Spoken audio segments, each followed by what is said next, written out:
എന്താണ് തൊഴിൽ? പറഞ്ഞത് കേട്ടില്ലേ? എന്താണ് തൊഴിൽ എന്ന്?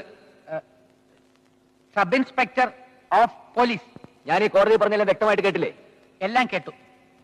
ഈ ആഭരണങ്ങൾ കണ്ടതിന് ശേഷം സൃഷ്ടിക്കപ്പെട്ട കേസാണ് എന്ന് ഞാൻ പറഞ്ഞാൽ അത് താങ്കൾ നിഷേധിക്കുകയാണെങ്കിൽ ഈ കോടതിയെയും പോലീസ് ഡിപ്പാർട്ട്മെന്റിനെയും അവഹേളിക്കുന്നതിന് തുല്യമാണെന്ന് ഞാൻ പറഞ്ഞാൽ അതൊരു നുണയല്ലെന്ന് താങ്കൾ പറഞ്ഞാൽ അത് ശരിയാണോ തെറ്റാണോ?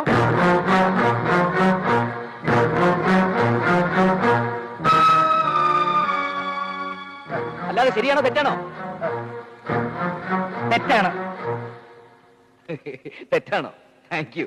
സത്യസന്ധനായ ഉദ്യോഗസ്ഥന് സത്യം നിഷേധിക്കാനാവില്ല യുവർ ഓണർ. അല്ല, ശരിയാണ്. ശരിയാണ് സാർ, അദ്ദേഹത്തിന് അത് നിഷേധിക്കാനാവില്ല. അതല്ല ഉദ്ദേശം. ഞാൻ മാറി ചില പിന്നെ ചൂടാണ്ട് AC ഒന്നും ഇല്ല. അത്